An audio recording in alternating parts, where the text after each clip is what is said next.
اپنے معاملات اللہ کے سپرد کیا کریں۔ لیکن ان سب کے باوجود اگر مشکلات آ جاتی ہیں تو کوئی بات نہیں، مشکلیں آزمائشیں یہ اللہ کی طرف سے نبیوں کو آئی ہیں۔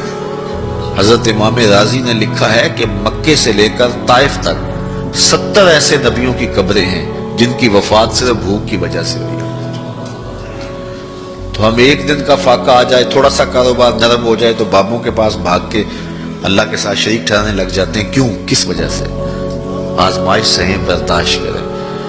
تو اوپر نیچے یہ دن بدلتے رہتے ہیں، دن پھرتے رہتے ہیں، ہر وقت جو ہے کہ جادو ہو گیا، ٹونا ہو گیا، سایہ ہو گیا، بندش ہو گئی ہے، ہر وقت اسی چکر سے ہم نکلتے نہیں ہیں۔ اللہ پر توکل رکھیں، وہ رزق دیتا ہے، وہ رزق تنگ بھی کرتا ہے، وہ رزق کشادہ بھی کرتا ہے، بندوں کو آزماتا بھی ہے، بندوں کو ڈھیل بھی دیتا ہے۔ اس کی ڈھیل سے بھی ڈریں اور اس کی آزمائش میں بھی پورا اترنے کی کوشش کریں اور اسی کے حضور دامن پھیلائیں۔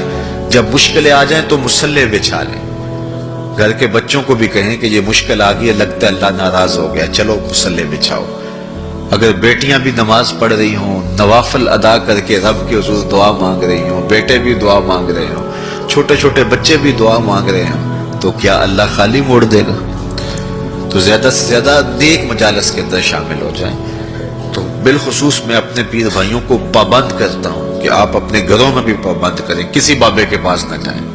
یہ بڑے گندے لوگ ہیں، یہ سامنے اب چیزیں آ رہی ہیں، بڑے گندے اور غلیظ قسم کے لوگ ہیں، ان کی نظروں میں غلاظت بھری ہوئی ہے، اور جو ہے وہ لوگوں کے ہجوم سے کبھی متاثر نہ ہوں کہ فلاں وہاں سے اتنے لوگ جا رہے ہیں۔ لا یصیر الباطل حقا بکثرت المتمسکین بہ، اگر کسی جھوٹ کے ساتھ، کسی باطل کے ساتھ زیادہ لوگ وابستہ ہو جائیں تو اس وابستگی سے باطل حق نہیں ہو جاتا۔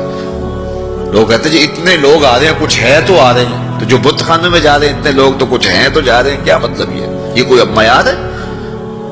تو جہلا کا جمع ہونا، جہلا کا کہیں جانا، یہ معیار نہیں ہے۔ معیار جو اللہ رسول نے دیا ہے ہمارے نزدیک بس وہی ہے۔ تو جب کوئی مصیبت بنے، مصلی بچھا کے دعا مانگو اللہ کی بارگاہ میں، نوافل پڑھو، صدقہ کرو، خیرات کرو، منت مان لو، روزوں کی منت مان لو، نمازوں کی منت مان لو، صدقہ کرنے کی منت مان لو، اور اللہ کے نیک بندوں سے جا کے دعا کرواؤ۔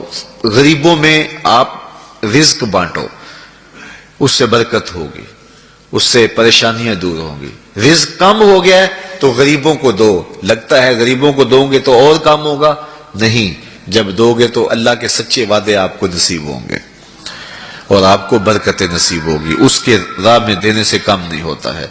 اس لیے میں خاص طور پہ یہ باتیں اس لیے کر رہا ہوں کہ ان دنوں کے اندر بہت زیادہ جو ہے وہ اس طرح کے لوگ ہیں اور مختلف جو ہے وہ چینلز کے اوپر ان کو سامنے لایا جا رہا ہے، تو ان لوگوں سے اپنے دامن کو چھڑائیں اور صالحین کی صحبت کو اختیار کریں۔ صالحین کی صحبت سے آپ کو نور ملے گا، روشنی ملے گی۔ آزمائش ٹل جاتی ہے تو پھر بھی، ورنہ اس میں استقامت کی توفیق مانگیں، چونکہ جو بلا پر صبر کرتا ہے اسے بھی اجر دیا جائے گا۔ صحیح حدیث میں آتا ہے کہ اہل بلا کو قیامت کے دن جو صلہ دیا جائے گا تو دوسرے لوگ آرزو کریں گے کاش ہمارے جسم کو لوہے کی کینچیوں سے کاٹ دیا جاتا۔ تو یہ جو تکلیفیں آتی ہیں یہ گناہ اس سے جڑتے ہیں، اس سے درجے بلند ہوتے ہیں، اس سے اللہ کی قربت نصیب ہوتی ہے۔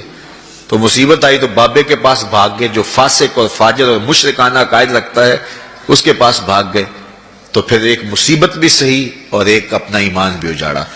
اس لیے اس مصیبت سے جو باطنی فوائد ملیں گے، جو روحانی مرتبے بلند ہوں گے، ان کو حاصل کریں۔